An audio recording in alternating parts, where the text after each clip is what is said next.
Everyone, मैं Arun Kumar Yadav. Video का ये सीरीज हम लोग शुरू करने जा रहे हैं ब्रीथ यानी सर्कल। यह है चैप्टर 10th का मैथमेटिक्स में आता है। बहुत ही इंपॉर्टेंट चैप्टर होता है ये ज्यामिति का ही पार्ट है। पहले हम लोग पढ़ चुके हैं त्रिभुज, इसके जस्ट पहले पढ़े हैं त्रिभुज, इसको सारा क्वेश्चन को कंप्लीट किए हैं, सारे कंसेप्ट को कंप्लीट किए हैं। इसमें हम पढ़ रहे हैं सर्कल। सर्कल यानी ब्रीथ। ब्रीथ भी बहुत इंपॉर्टेंट होता है 10th exam point of view से, और पूरा कंसेप्चुअल क्वेश्चन आता है, तो इसमें मार्क्स उठाना बहुत ही आसान होता है। बस आपको कंसेप्ट आना चाहिए कि ब्रीथ होता क्या है। यहाँ हम कंसेप्ट जो है ब्रीथ का शुरू करने वाले हैं, 0 से लेकर के 10th लेवल तक पढ़ाएंगे आपको। यदि आप ब्रीथ के बारे में कुछ नहीं जानते हैं तो अब भी कोई फर्क नहीं पड़ता है, आप यहाँ से अच्छे से समझेंगे। आइए शुरू करते हैं ब्रीथ। ब्रीथ को इंग्लिश में बोलते हैं सर्कल, ठीक है। इसकी परिभाषा है, ब्रीथ वह आकृति है जिसमें किसी निश्चित बिंदु से समान दूरी पर स्थित सभी बिंदुओं का समूह होता है। तो ध्यान दीजिए, एक निश्चित बिंदु ई हो गया और इससे समान दूरी पर क्या है, ध्यान दीजिएगा, तो इससे समान दूरी पे ई इसका सारा पॉइंट है जो दिख रहा है। इसका दूरी क्या होता है, एकदम बराबर होता है। जो निश्चित बिंदु है उसको क्या बोलते हैं, निश्चित बिंदु को बोलते हैं हम, जो निश्चित बिंदु है जो यहाँ दिख रहा है इसको बोलते हैं केंद्र, यानी इंग्लिश में बोलते हैं सेंटर। और ये जो निश्चित दूरी है, ये सब दूरी मानते हैं आर आर आर, सब बराबर होता है अपने आप में। ये किसको क्या बोलते हैं, इसको बोलते हैं त्रिज्या, त्रिज्या। और इंग्लिश में बोलते हैं इसको रेडियस। इसमें दो चीज पढ़े। और ये जो बाहर वाला जो पार्ट है इसको बोलते हैं परिधि। तो छोटा वृत्त है, ये बड़ा वृत्त है। तो एक बिंदु ई ओ हो गया और इससे समान दूरी पे क्या है, सारा बिंदुओं का समूह यानी परिधि मिलकर क्या बनाया, इस वृत्त को बनाया है। और ये दूरी क्या होगा, हमेशा बराबर होगा। ये क्या है, रेडियस है। तो एक वृत्त का रेडियस क्या होता है, एक वृत्त का रेडियस हमेशा समान होता है यानी बराबर होता है। ये हो गया वृत्त का डिफिनेशन और ये हो गया वृत्त। एक बिंदु ले लीजिए और कंपास से इसे समान दूरी पर एक ऐसी रेखा गोल खींच दीजिए, तो ये क्या हो गया, ये इसी को बोलते हैं वृत्त। आई जो बिंदु बना ओ, इसको बोलते हैं सेंटर या हिंदी में केंद्र। और इस बिंदु से लेकर के यानी सेंटर से लेकर के परिधि तक की दूरी को क्या बोलते हैं, त्रिज्या यानी आर, रेडियस इंग्लिश में। और इसको बोलते हैं पूरा गोल आकृति यानी गोल जो चक्का जैसे, इसको क्या बोलते हैं, परिधि। तो वृत्ताकार आकृति अब क्या चीज समझ सकते हैं, कोई भी साइकिल का चक्का ले लीजिए, गाड़ी का चक्का ले लीजिए, क्या है, वृत्ताकार आकृति में होता है। सबसे बड़ा एग्जाम्पल चूड़ी ले लीजिए, ये चूड़ी ले जो पहनता है चूड़ी, इसे बैंगल बोलते हैं इंग्लिश में। तो चूड़ी क्या होता है, चूड़ी एक सर्कल है, समझ में आ गया। जो रुपया है, जो कॉइन है, सिक्का जिसको बोलते हैं, सिक्का, ये भी क्या है, एक वृत्त का एग्जाम्पल है। तो आइए अब आगे बढ़ते हैं, समझ लिए हम वृत्त क्या होता है, अब आगे बढ़ते हैं नेक्स्ट। अब सर्कल यानी वृत्त, वृत्त में क्या क्या चीज होता है, पहला केंद्र। केंद्र कौन होता है, इस पॉइंट से यानी ऐसा पॉइंट जहां से परिधि की दूरी क्या हो, समान हो, उसको बोलते हैं केंद्र। वह स्थिर बिंदु जिससे वृत्त के सभी बिंदु समान दूरी पर होते हैं, यानी यही ओ, इसको केंद्र बोलते हैं। त्रिज्या हम बता चुके हैं, केंद्र से वृत्त पर स्थित किसी भी बिंदु तक खींची गई रेखाखंड, यानी यही केंद्र से वृत्त तक, ये क्या हो गया, रेडियस हो गया, यानी इसको त्रिज्या बोलते हैं। तीसरा है व्यास। व्यास समझने का पहले आइए हम पढ़ते हैं जीवा। जीवा क्या होता है, जीवा यानी कॉर्ड, वृत्त के दो बिंदुओं को जोड़ने वाली कोई भी रेखाखंड। जैसे मान लीजिए वृत्त है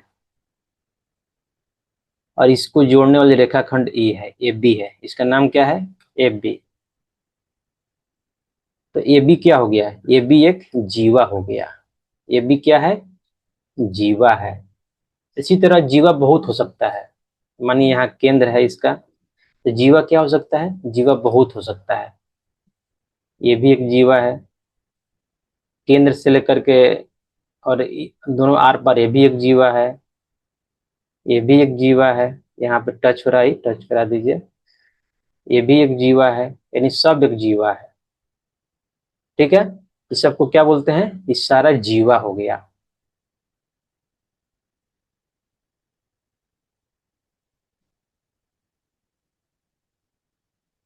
ये सब क्या है, जीवा है। यानी ब्रीथ के दो पॉइंट ले लीजिए, उसको मिला दीजिए। और जो जीवा होता है हमेशा ब्रीथ के अंदर होता है, तो कोई भी दो पॉइंट ले लीजिए ब्रीथ के ऊपर, उसको मिला दिए, जो रेखाखंड बनेगा उसी को जीवा बोलते हैं। अब देखिए व्यास आते हैं, व्यास को इंग्लिश में डायमीटर बोलते हैं। व्यास ब्रीथ की ऐसी जीवा जो केंद्र से होकर गुजरती है, यानी सी और डी जो जीवा है, ये भी क्या है, ये भी जीवा ही है, लेकिन इसको क्या बोलते हैं, इसको व्यास बोलते हैं। व्यास यानी डायमीटर, डी से रिप्रेजेंट करते हैं इसको। तो ऐसा जीवा जो केंद्र से होकर गुजरे उसको क्या बोलते हैं, उसको बोलते हैं व्यास। समझ में आ गया। अब देखिए व्यास को थोड़ा ध्यान से देखिए, यहाँ बिंदु ओ है, ओ से लेकर सी तक क्या है, आर है, और ओ से लेकर डी तक क्या है, आर है। तो ये व्यास होता है, व्यास इक्वल टू होता है टू, व्यास इक्वल टू 2 × r, यानी त्रिज्या के दोगुना होता है। देखिए यहाँ ध्यान से देखिए, यहाँ व्यास सी डी है, सी डी व्यास को हम लिख सकते हैं ओ सी प्लस ओ डी, कोई दिक्कत नहीं है। तो ओ सी क्या है, आर है, और ओ डी क्या है, ये भी आर है। तो ये क्या आ गया 2r, और सी डी क्या है, डी है, यानी व्यास। यानी व्यास क्या होता है, दोगुना होता है त्रिज्या के। तो एक बहुत ही इंपॉर्टेंट यहाँ पे एक फॉर्मूला है, लिखिए व्यास इक्वल टू 2 × त्रिज्या, हमेशा ही सही होता है। अब देखिए जीवा, जीवा तो ना पढ़ लिए। परिधि, परिधि भी हम बता दिए। वृत्त के चारों ओर की लंबाई को क्या बोलते हैं, यानी घेरा को क्या बोलते हैं। ये जो घेरा है, जो मान लीजिए चूड़ी है, उस चूड़ी को क्या बोलेंगे, परिधि बोलेंगे। तो ये वाला पार्ट क्या है, ये परिधि है। अब परिधि को हम निकालते कैसे हैं, देखिए वृत्त के चारों ओर परिधि का सूत्र होता है 2πr। यानी जब भी परिधि, यानी परिधि को सी से, सरकमफ्रेंस बोलते हैं इंग्लिश में, सी से रिप्रेजेंट करते हैं, तो सी इक्वल टू क्या होता है 2π × r। आर क्या है, रेडियस है। और 2π तो मालूम ही है, 2 × 2, पाई का वैल्यू 2 होता है, या पाई 3.14 होगा, या पाई इक्वल टू 22/7 होगा। दो वैल्यू होता है पाई का। तो 2πr क्या हो गया, मेरा परिधि का सूत्र हो गया। ये भी बहुत इंपॉर्टेंट है, इसको भी आपको याद रखना है। आइए नेक्स्ट पे चलते हैं। अब देखिए एक है वृत्त खंड, पहले एक वृत्त ले लेते हैं, फिर वृत्त खंड को समझाते हैं आपको।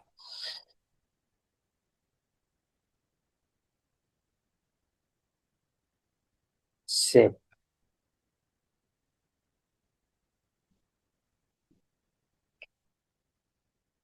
ये एक वृत्त हो गया। अब वृत्त को थोड़ा बड़ा कर देते हैं, क्योंकि छोटा में समझाना थोड़ा सा मुश्किल हो जाएगा। ये वृत्त है।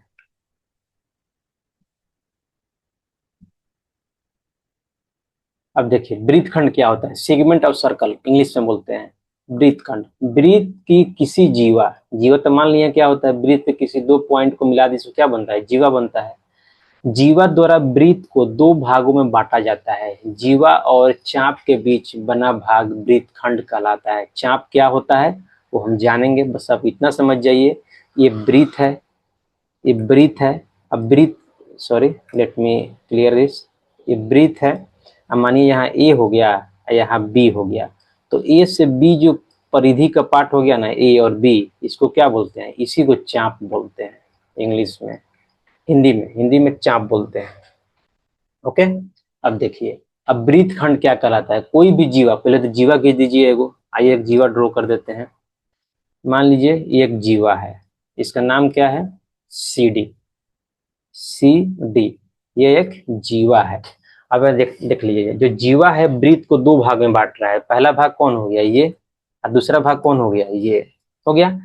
तो पहला भाग जो हो गया ये पूरा, इसको हम ऐसे ड्रॉ कर सकते हैं, मान लीजिए ऐसे, वृत्त और ये डी, सी और डी, ये क्या हो गया, ये पहला भाग हो गया। और दूसरा भाग कौन हो गया वृत्त का, इसको मान लेते हैं सी और डी, ये हो गया दूसरा पार्ट। इसी को बोलते हैं क्या, वृत्त खंड, यानी वृत्त का एक खंड, वृत्त का एक हिस्सा। इसी को क्या बोलते हैं, इस पूरा भाग को वृत्त खंड बोलते हैं। ये वृत्त खंड हो गया। देखिए तो वृत्त खंड कितने तरह का होता है, लघु वृत्त खंड, दीर्घ वृत्त खंड। नाम से ही क्लियर है, जो वृत्त का छोटा भाग होता है उसको लघु वृत्त खंड बोलते हैं, यानी ई क्या हो गया, इसको हम बोल सकते हैं लघु वृत्त खंड।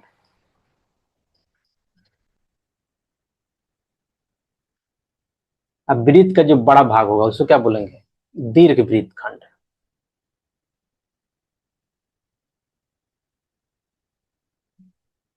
तो मैं उम्मीद करता हूँ यहाँ तक क्लियर हो गया। अब जैसे उदाहरण के लिए यहाँ दिया हुआ है, जैसे कोई रसगुल्ला काट कर दो टुकड़ों किया जाए तो दो, वैसे ही एक वृत्त खंड, यानी में एक रसगुल्ला है जैसे बोल दिया, इसको दो पार्ट में भाग दिया तो छोटा पार्ट हो गया, एक बड़ा पार्ट हो गया। तो ये बड़ा वाला को बोलेंगे दीर्घ, छोटा वाला को बोलेंगे लघु वृत्त खंड। बस यही है। आइए चलते हैं नेक्स्ट पेज में।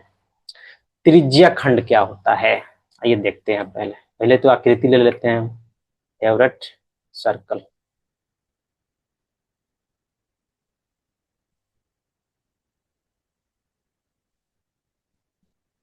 त्रिज्या खंड, आइए परिभाषा पहले देख लेते हैं। जब केंद्र से दो त्रिज्याएं खींचकर किसी चाप को मिलाया जाता है तो उनके बीच का भाग त्रिज्या खंड कहलाता है। मान लीजिए एक केंद्र है, केंद्र का नाम क्या है, ओ। अब इससे दो त्रिज्या खींचते हैं, एक ई त्रिज्या और एक ई त्रिज्या। तो ये क्या है, दोनों क्या है, रेडियस है। ये भी आर है और ये भी आर है, ठीक है। तो ई जो पार्ट बना, एक ई पार्ट, और इससे बाहर जो पार्ट एक बन गया, इसको बोलते हैं पहला पार्ट, इसको बोलते हैं पहला त्रिज्य खंड, इसको बोलते हैं दूसरा त्रिज्य खंड। अब आइए त्रिज्य खंड को बाहर ड्रॉ कर देते हैं एक बार। इसको मान लेते हैं ए और इसको मान लेते हैं बी। अब देखिए, ए ऐसे है, यहाँ पे ओ है, इसको बोलेंगे ए, इसको बोलेंगे बी। तो ये क्या हो गया, यही त्रिज्य खंड हो गया। क्या हो गया, त्रिज्य खंड। त्रिज्य खंड कितने तरह का होता है, दो तरह का होता है, लघु त्रिज्य खंड, दीर्घ त्रिज्य खंड। तो ये कौन सा त्रिज्य खंड होगा, छोटा पार्ट है, इसको बोलेंगे लघु त्रिज्य खंड। ये पहला पार्ट हो गया। अब दूसरा पार्ट, दूसरा पार्ट कौन सा है, दूसरा पार्ट ई वाला है, इसको मिला दिए। तो ये क्या हो गया, ये पॉइंट है और ये बी है, यहाँ पे ओ है। तो ये क्या होगा, ये दूसरा पार्ट हो गया, इसको बोलेंगे, ये देखने से ही लग रहा है कि वृत्त का ही बड़ा वाला भाग है, ये हो गया दीर्घ त्रिज्य खंड।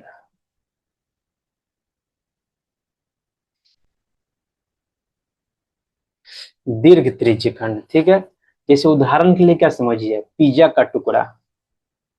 पिज्जा आप देखिएगा, यदि पिज्जा आप खाए होइएगा तो पिज्जा एक सर्कल होता है और इसको लगभग 4 पार्ट या 6 पार्ट में भाग कर देता है। तो इसका हर पार्ट को अलग अलग आप लिखिएगा तो ये क्या होता है, एक त्रिज्य खंड ही होता है।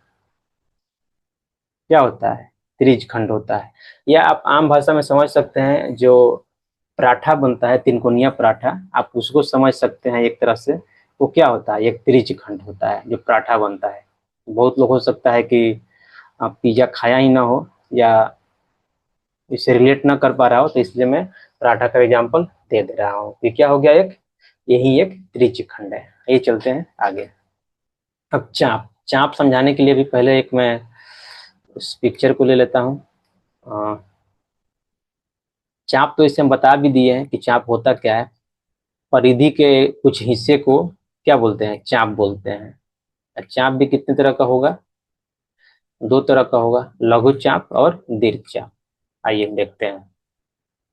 देखिए, वृत्त का कोई भी भाग जो दो बिंदुओं के बीच वृत्त के चारों ओर फैला होता है उसे चाप कहते हैं। जैसे मान लिए एक पॉइंट ए हो गया और एक बी हो गया।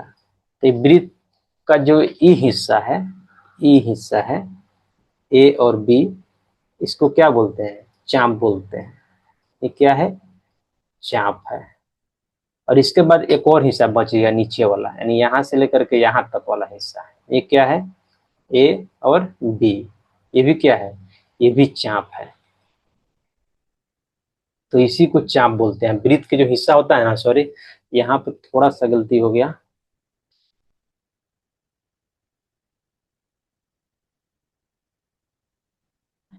ए और बी, ए बी को मिलाना नहीं है, बिना मिलाए ही इसको चाप बोलते हैं। ये पूरा हिस्सा को क्या बोलते हैं? चाप बोलते हैं। तो देखिए जो बड़ा वाला हिस्सा है उसको बोलते हैं दीर्घ चाप, जो छोटा वाला हिस्सा है उसको बोलते हैं लघु चाप। तो ये छोटा वाला हिस्सा इसको क्या बोलेंगे? लघु चाप। अब बड़ा वाला हिस्सा को क्या बोलेंगे? दीर्घ चाप। अब यहाँ बोलिए दोनों का नाम तो ए बी है, तो नहीं, ऐसे नहीं लिखते हैं। यहाँ पे एक और बिंदु ले लेते हैं, मान लीजिए पी और क्यू, तो इसको रिप्रेजेंट करेंगे ए पी क्यू से, और इसको रिप्रेजेंट करेंगे A Q sorry A P B से, इसको रिप्रेजेंट करेंगे ए क्यू बी से। ये हो गया दीर्घ चाप। तो आप समझ सकते हैं दीर्घ चाप, जैसे घड़ी का सुई एग्जाम्पल दिया है, घड़ी का सुई जैसे टिक टिक टिक करके चलता है, तो मानिए यहाँ 12 बजता है, यहाँ 3 बजता है, तो यहाँ सुई था मिनट का सुई या सेकेंड का सुई, और यहाँ तक यहाँ आने में जो ई वाला जो पार्ट बना, इसी को क्या बोलते हैं? इसी को चाप बोलते हैं। हो गया चाप, क्लियर हो गया। अब देखते हैं नेक्स्ट में क्या है। नेक्स्ट में यहाँ से स्टार्ट होता है 10th, ये ब्रीथ का पार्ट है। यहाँ तक हम लोग बेसिक पढ़े हैं, यानी 9th या 8th जो बोलिए, अब तक बेसिक कंप्लीट किए थे हम, बेसिक कंप्लीट। अब यहाँ से स्टार्ट होता है 10th का पार्ट। तो यहाँ से अब ध्यान से देखिएगा, ये बहुत ही इंपॉर्टेंट पार्ट है। स्पर्श रेखा, इंग्लिश में बोलते हैं टेंजेंट। स्पर्श रेखा, ब्रीथ को बिल्कुल एक ही बिंदु पर छूने वाली रेखा को स्पर्श रेखा बोलते हैं। जैसे यहाँ ध्यान से देखिए, या मानिए ब्रीथ है, अब ब्रीथ को ए पॉइंट पर छू रहा है, ठीक है, ये रेखा है पी क्यू, तो पी क्यू क्या है? एक पॉइंट पर छू रहा है, इसे क्या बोलेंगे? पी क्यू को बोलेंगे स्पर्श रेखा है, या टेंजेंट बोलते हैं इसको इंग्लिश में। तो ये क्या हो गया? स्पर्श रेखा है। जिस पॉइंट पे छूता है ब्रीथ को, तो उसको क्या बोलते हैं? उस पॉइंट को, तो उस पॉइंट को बोलते हैं स्पर्श बिंदु। यानी ए यहाँ पे क्या हो गया? स्पर्श बिंदु हो गया। ए को बोलेंगे स्पर्श बिंदु। जहां पे स्पर्श रेखा ब्रीथ को छूता है उस बिंदु को बोलते हैं स्पर्श बिंदु। अब यहाँ ध्यान दीजिएगा, तो जो स्पर्श रेखा है हमेशा बाहर ही होगा, क्यों? चाहे कहीं भी ड्रॉ कर लीजिए। जैसे मानिए हम यहाँ ड्रॉ करते हैं, तो थोड़ा सा थीन कर लेते हैं, जैसे यहाँ ड्रॉ करते हैं हम,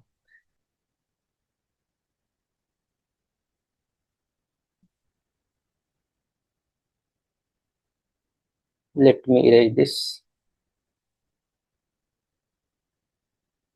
जैसे यहाँ ड्रॉ करते हैं, चाहे हम यहाँ ड्रॉ करते हैं, यहाँ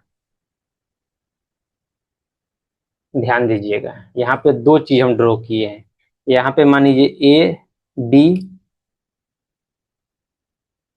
ए बी एक ड्रॉ किए हैं, और एक सी डी ड्रॉ किए हैं, ठीक है। ई मानिए ए डैश पे काट रहा है, और ई ए डबल डैश पे काट रहा है, ओके। तो ध्यान दीजिएगा, हम जितना चाहें उतना स्पर्श रेखा खींच लें, लेकिन स्पर्श रेखा का नियम ही होता है कि वो ब्रीथ के बाहर होगा, जस्ट ब्रीथ को टच करके निकलेगा, नहीं मात्र एक बिंदु पर ही टच करेगा। तो ब्रीथ पर कितना बिंदु होता है? ब्रीथ पर अनलिमिटेड बिंदु होता है, अनंत बिंदु होता है। इसलिए एक ब्रीथ पर कितना स्पर्श रेखा खींचा जा सकता है? जैसे यहाँ पी क्यू है, ए बी है, सी डी है, कितना खींच सकते हैं? अनंत खींच सकते हैं। अनंत मतलब अनलिमिटेड, अनलिमिटेड यानी इन्फिनिटी, जितना चाहे हम उतना खींच सकते हैं। एक ब्रीथ पे बहुत सारी स्पर्श रेखाएं हो सकती है, यानी टेंजेंट हो सकता है, अनंत स्पर्श रेखा हो सकता है एक ब्रीथ पे, ठीक है। अब देखिए ब्रीथ, यह ब्रीथ के बाहर रहती है, ओके, पी क्यू चाहे ए बी चाहे सी डी, देखिए सब ब्रीथ के बाहर है। यह ब्रीथ को सिर्फ एक बिंदु पर छूती है, बात सही है, एक बिंदु पर छूती है। उस बिंदु पर त्रिज्या और स्पर्श रेखा के बीच 90 डिग्री का कोण बनता है। ये बहुत ही इंपॉर्टेंट पॉइंट है।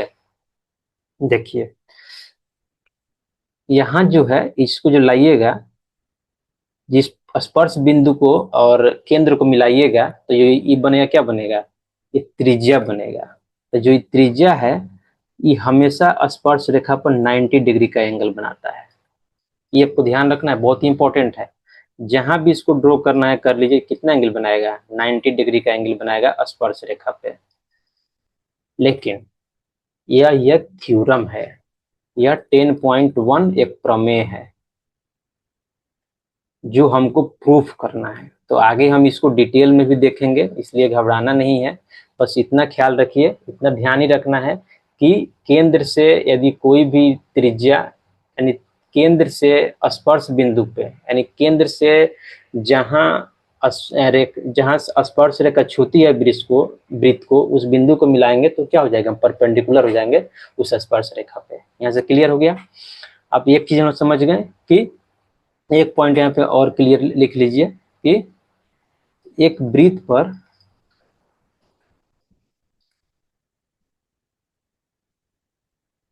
अनंत या अनगिनत स्पर्श रेखाएं खींची जा सकती है।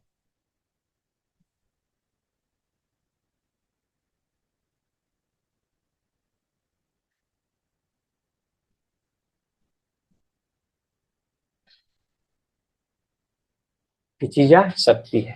और एक चीज और ध्यान दीजिएगा, एक वृत्त पर केवल दो ही पैरेलल स्पर्श रेखा खींच सकते हैं। इसे मान लीजिए ए पी और ए बी पैरेलल है तो ऐसा दो ही होगा स्पर्श रेखा। इसके अलावा कोई भी स्पर्श रेखा खींचिएगा तो क्या हो जाएगा, पी क्यू और ए बी जो भी बनेगा वो कहीं ना कहीं आके काट देगा, तो पैरेलल नहीं होगा। तो दो साइड ले लीजिए, यहाँ ले लीजिए और यहाँ ले लीजिए, यहाँ एक स्पर्श रेखा खींच दीजिए सीडी के बराबर।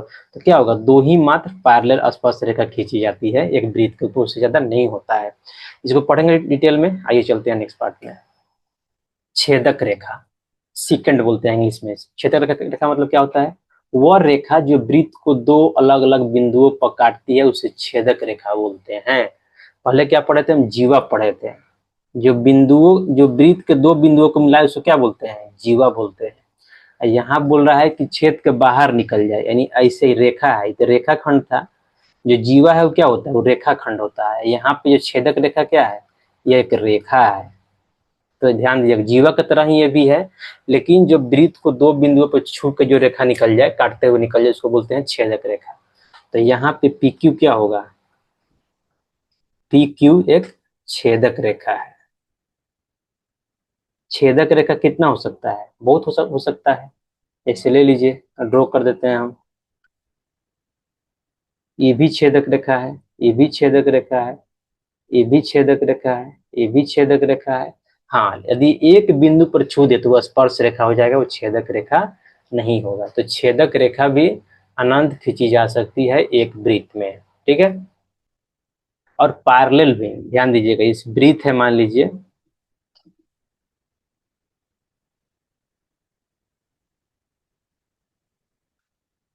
इसे वृत्त है तो इस लाइन के पैरेलल अनंत छेदक रेखा खींची जा सकती है। तो छेदक रेखा अनंत हो सकते हैं, वो पैरेलल भी चाहे ऐसे भी। ओके, क्लियर हो गया यहाँ तक। यहाँ लिखा भी हुआ है, यह रेखा वृत्त के अंदर होकर गुजरती है। हाँ, ये भी ध्यान रखना है कि छेदक रेखा, यहाँ से देख भी सकते हैं सारे छेदक जो रेखा है L1 L2 L3 L4 L5, ये क्या है, सारे वृत्त के अंदर से होकर गुजर रहे हैं। कोई वृत्त को छू के नहीं गुजर रहा, ना कोई वृत्त से बाहर है, वृत्त के अंदर है।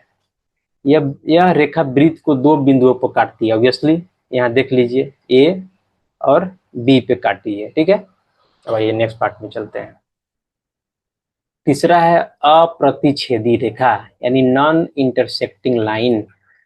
वह रेखा जो वृत्त को नहीं काटती है और न ही छूती है उसे अप्रतिच्छेदी रेखा बोलते हैं। मुख्य बातें, यह रेखा वृत्त से पूरी तरह बाहर रहती है, इसका वृत्त से कोई संपर्क नहीं होता है। तो यहाँ पी क्यू क्या हो गया, पी क्यू हो गया यहाँ पे प्रतिच्छेदी रेखा। अप्रतिच्छेदी रेखा, सॉरी, प्रतिच्छेदी तो हो जाएगा जो काटता है, यानी छेदक रेखा हो जाएगा वो। प्रतिच्छेदी रेखा, तो यहाँ ध्यान दीजिएगा। अब कहीं भी एक लाइन ड्रॉ कर दीजिए, यहाँ ड्रॉ कर दीजिए, यहाँ ड्रॉ, सॉरी तो सट गया, यहाँ ड्रॉ कर दीजिए, चाहे यहाँ एक रेखा ड्रॉ कर दीजिए, क्या होगा, सब अप्रतिच्छेदी रेखा हो जाएगा। तो हम लोग कितने तरह के रेखा पढ़े, आइए ध्यान ध्यान देते हैं। देखिए, एक वृत्त है तो इस पे तीन तरह की रेखा हो सकती है। एक तो स्पर्श रेखा जो स्पर्श करके निकल जाए, एक होता है छेदक रेखा, एक होता है अप्रतिच्छेदी रेखा, यानी ये छेदक रेखा नहीं हो। तो पहला हो गया क्या, स्पर्श रेखा। दूसरा क्या हो गया, छेदक रेखा।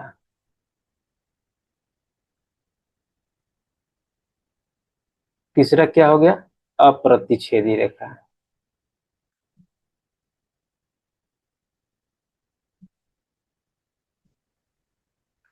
अप्रतिच्छेदी रेखा, यहाँ मान लेते हैं इसका सेंटर है। इस तरह से ही तीन चीज हम पढ़े।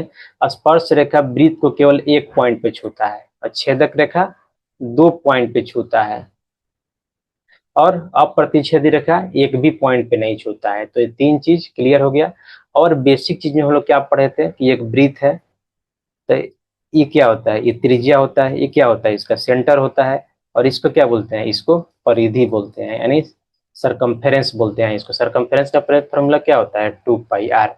और एक चीज यहाँ पे और बता दे रहे हैं, जो वृत्त का एरिया होता है, वृत्त का क्षेत्रफल जिसको बोलते हैं, उसको लिखते हैं पाई आर स्क्वायर, जहाँ आर क्या है, आर एक त्रिज्या है वृत्त का। तो इस खैर हम लोग पढ़ेंगे, चैप्टर नंबर शायद 11 है, चैप्टर 11 है, एरिया ऑफ ब्रीथ, शायद वहाँ पे पढ़ना है, एरिया ऑफ सर्कल। तो उस चैप्टर में हम लोग इस चीज को कवर करेंगे, एरिया वाले पार्ट का। बस इतना समझ लीजिए कि ये ब्रीथ का क्षेत्रफल है वो पाई आर स्क्वायर से रिप्रेजेंट किया जाता है। अब आइए नेक्स्ट पार्ट में चलते हैं। यहाँ बेसिक मेरा समाप्त होता है और देखते हैं अब हम लोग को प्रमेय स्टार्ट होगा शायद। हाँ, यहाँ से स्टार्ट होता है प्रमेय, बहुत इंपॉर्टेंट पार्ट। देखिए, ब्रीथ का ये चैप्टर 10 है, सर्कल यानी ब्रीथ। अब देखिए प्रमेय क्या बोलता है, 10.1, वृत्त के किसी बिंदु पर स्पर्श रेखा स्पर्श बिंदु से जाने वाली त्रिज्या पर क्या होती है, लंब होती है। अब देखिए इसका मतलब क्या है, पहले तो हम वृत्त ले लेते हैं एक।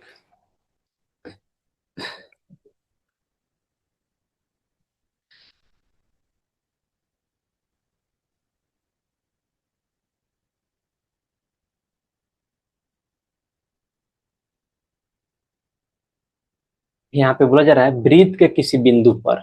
अब मान लेते हैं वृत्त का एक बिंदु है, क्या है, यहाँ पे ए है, ठीक है। स्पर्श रेखा पहले खींचते हैं, ओके। तो ये मान लिए ये एक स्पर्श रेखा हो गया, ये क्या है, स्पर्श रेखा है। स्पर्श रेखा ये मान लेते हैं सेंटर है। तो यही बोल रहा है यानी केंद्र से स्पर्श बिंदु को एक छूने वाली एक त्रिज्या, ये हो गई। आइए अब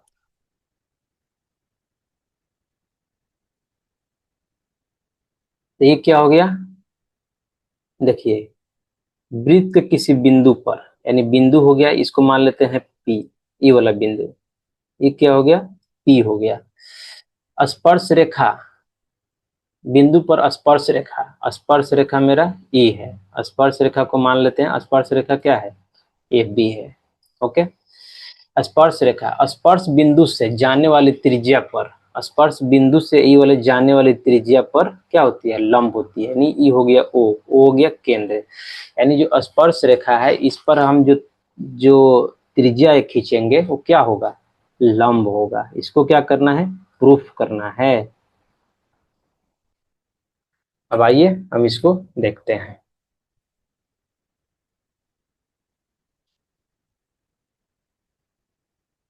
तो 10.1, पहले तो क्या लिखते हैं, हल। अब मान लेते हैं क्या, वृत्त कुछ तो दिया नहीं है तो मान लेते हैं, माना कि ओ केंद्र वाला एक वृत्त पर, ओ केंद्र वाला एक वृत्त पर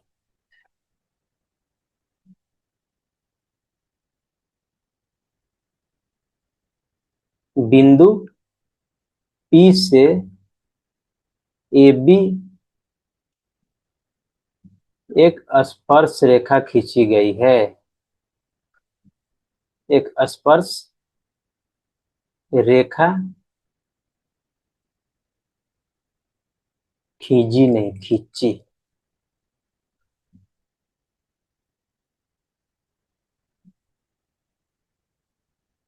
गई है, तथा ओपी को मिला दिया है।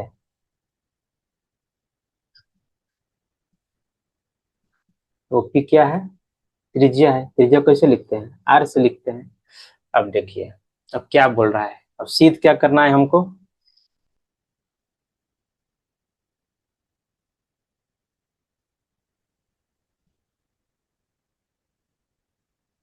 सिद्ध करना है कि ओपी लंब है किस पे, एबी पे, इसी को प्रूव करना है।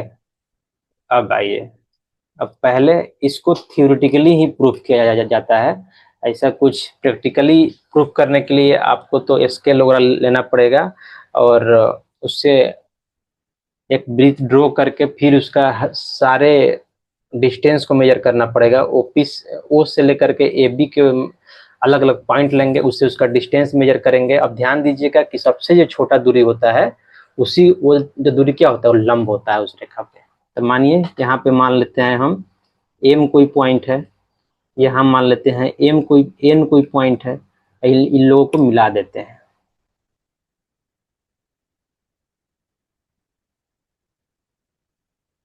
तो ध्यान दीजिएगा, यहाँ पे थोड़ा ध्यान दीजिएगा। तो ओ से लेकर के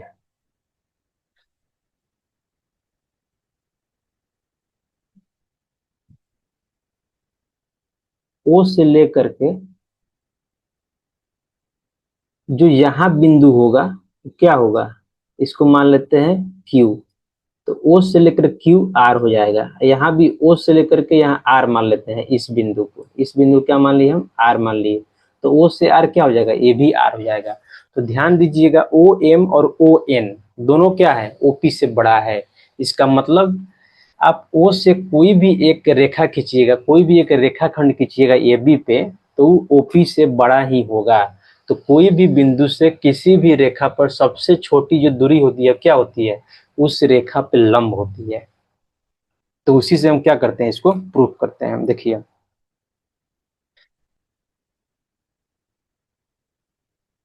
मैंने दो बिंदुए एम तथा एन को क्या किया, एम तथा एन को ओ से मिला दिया।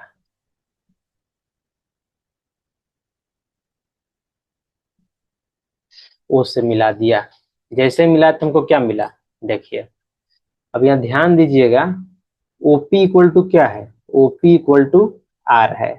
और ओ एम इक्वल टू हम क्या लिख सकते हैं, ओ एम इक्वल टू लिख सकते हैं O R plus R M. O R क्या है, ओ आर आर है, यानी ओ आर वाला ई वाला रेडियस है। ये हो जाएगा आर प्लस आर एम। अब थोड़ा इनको क्रॉप करते हैं भाई साहब को।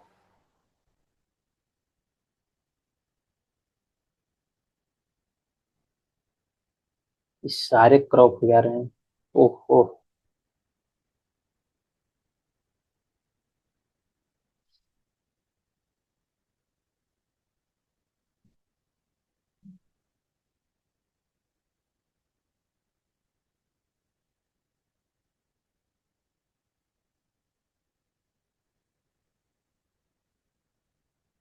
इनको साइड कर दे रहे हैं, इतना हो गया काम मेरा।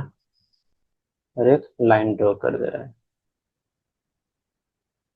अब देखिए, ओ एम इक्वल टू कितना आ गया, इससे हम क्या लिख सकते हैं, या ओ एम, इससे हम लिख सकते हैं कि जो ओ एम है वो बड़ा है ओपी से। क्यों, ओपी आर है और O M R plus R M है। इसका मतलब क्या होगा, थोड़ा बड़ा तो है ही ओपी से, इक्वेशन वन मान लीजिए।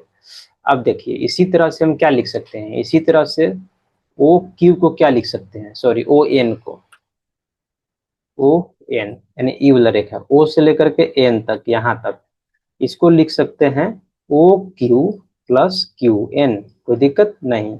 ओ क्यू क्या है, आर है, तो ये हो जाएगा आर प्लस क्यू एन, यानी क्यू एन आ गया इतना। अब देखिए, यहां से हम क्या लिख सकते हैं, इसलिए हम लिख सकते हैं फिर सिमिलरली ओपी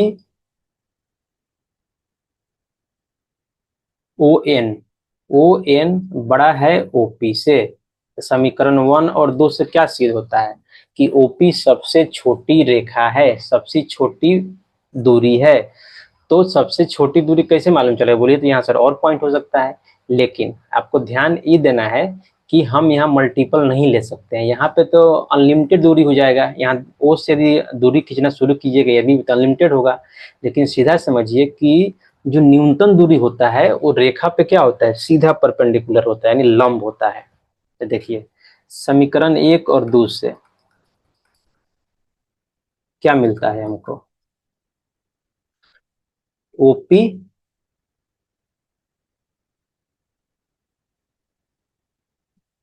ओपी बिंदु ओ से ए बी रेखा पर, ए बी रेखा की सबसे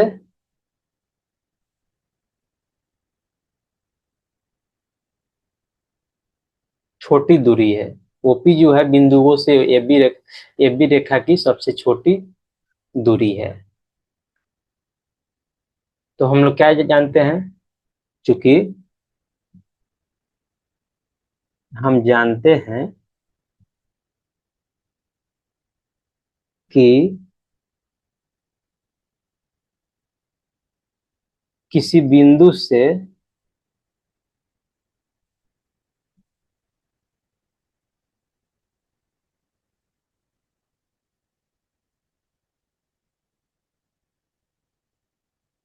किसी बिंदु से किसी रेखा के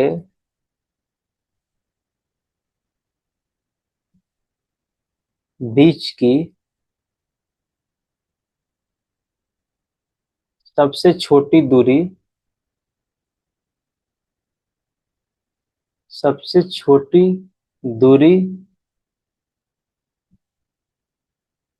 वाला रेखाखंड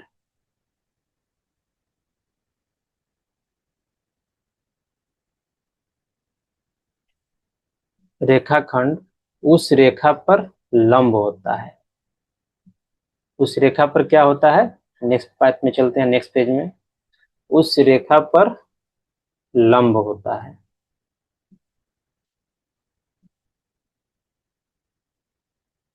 इसलिए क्या हो गया, इसलिए ओपी लंब ए बी, यही तो हमको प्रूफ करना था।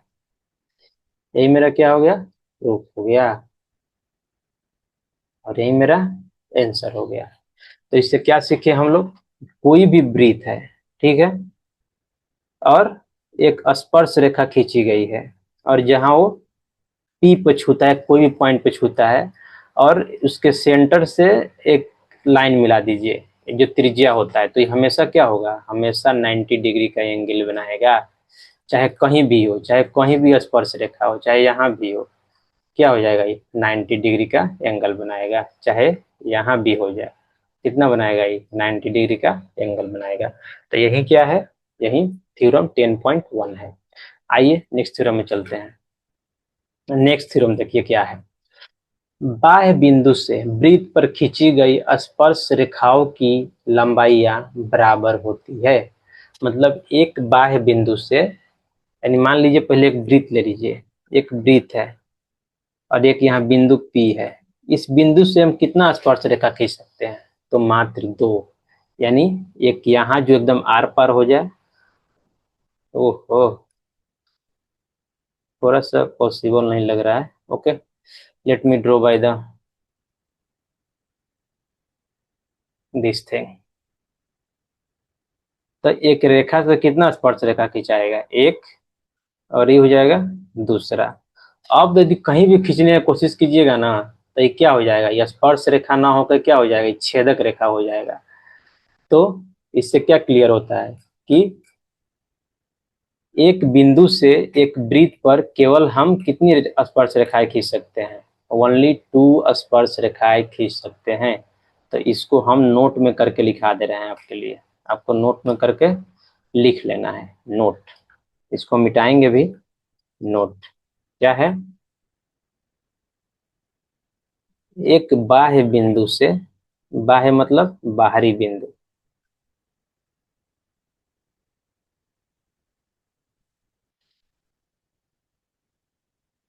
एक बाह्य बिंदु से एक वृत्त पर केवल और केवल, ओनली एंड ओनली केवल और केवल दो स्पर्श रेखाएं खींची जा सकती है।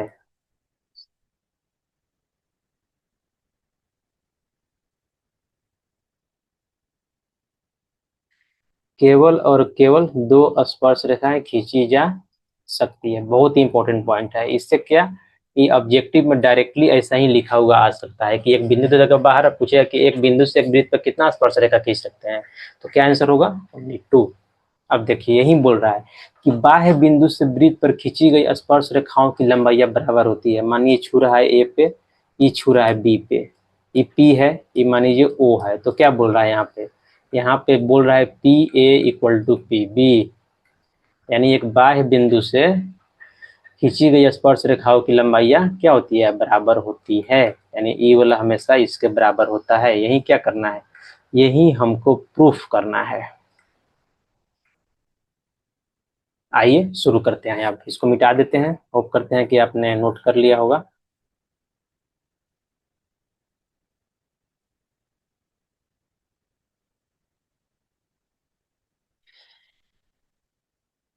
पहले तो एक ब्रीथ ले लेते हैं।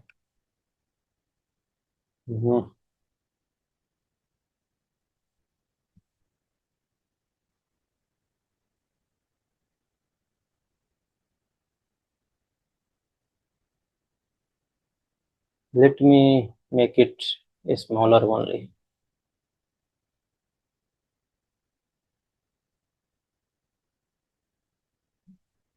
या एक बाह्य बिंदु मान लेते हैं, यहाँ पे पी है। अब पी से दो स्पर्श रेखा इस पे खींचा जा रहा है। तो ये एक स्पर्श रेखा हो जाएगा और दूसरा स्पर्श रेखा क्या हो जाएगा, दूसरा स्पर्श रेखा ये हो जाएगा। अब देखिए बाहर पॉइंट जो इसका नाम क्या है, पी। ई है पी, ई है इसका केंद्र ओ। या ये मान लीजिए कहाँ छू रहा है, ए पर छू रहा है। ये कहाँ छू रहा है, बी पर छू रहा है। अब इसका त्रिज्या कोई मिला ही देते हैं। ये क्या हो गया, त्रिज्या हो गया। ओ ए एन ओ बी क्या है, त्रिज्या है।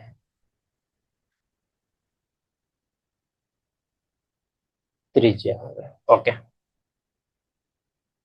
और इनको भी डॉट डॉट से मिला देते हैं। ये भी जरूरी पड़ेगा, हमको बता रहे हैं क्यों मिला रहे हैं, क्योंकि हमको दोनों ट्रायंगल को सर्वांग प्रूव करना है। आइए अब शुरू करते हैं। 10.2 प्रमेय हल। माना कि एक बाह्य बिंदु, ये मानना पड़ेगा हमको, माना कि एक बाह्य बिंदु किससे, पी से, यानी ई वाला। एक बाह्य बिंदु पी से ओ केंद्र वाला एक वृत्त पर, ओ केंद्र वाला वृत्त पर दो स्पर्श रेखाएं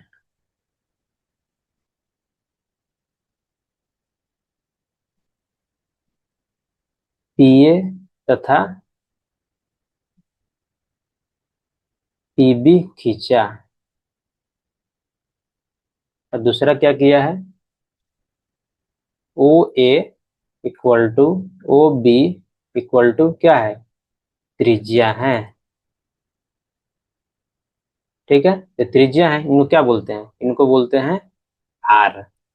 ओ equal to O B equal to क्या हो गया, आर हो गया। तथा ओपी को मिला दिया। जितना हम किए हैं उसको यहाँ पे लिख दे रहे हैं, क्योंकि ये प्रमेय है तो प्रमेय में थोड़ा लिखना पड़ता है। तो हमको सिद्ध क्या करना है,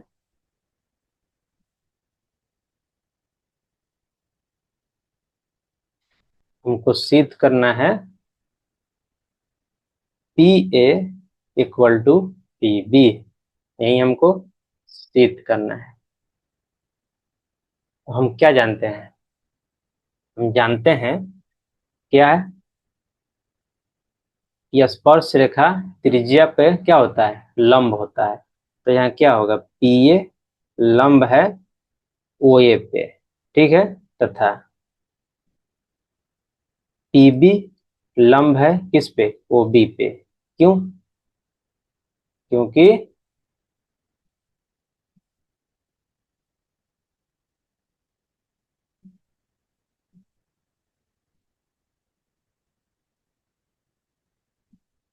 स्पर्श रेखा पर त्रिज्या लंब होती है।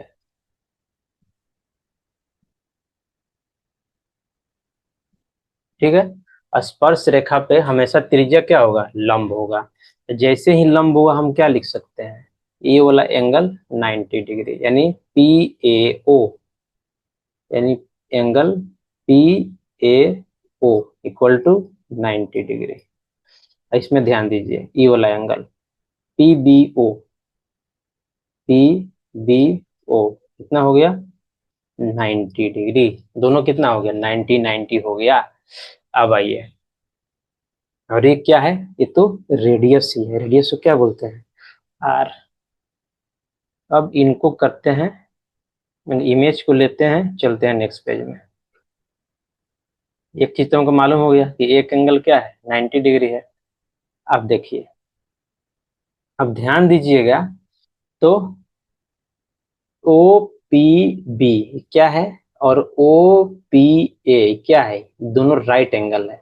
और राइट एंगल का जो सर्वांगसम यहाँ प्रूफ करने जा रहे हैं, तो क्या फॉर्मूला होता है सर्वांगसम प्रूफ करने का, यदि कर्ण आर एच एस, सर्वांग समता आपको तो मालूम ही होगा मुझे लगता है,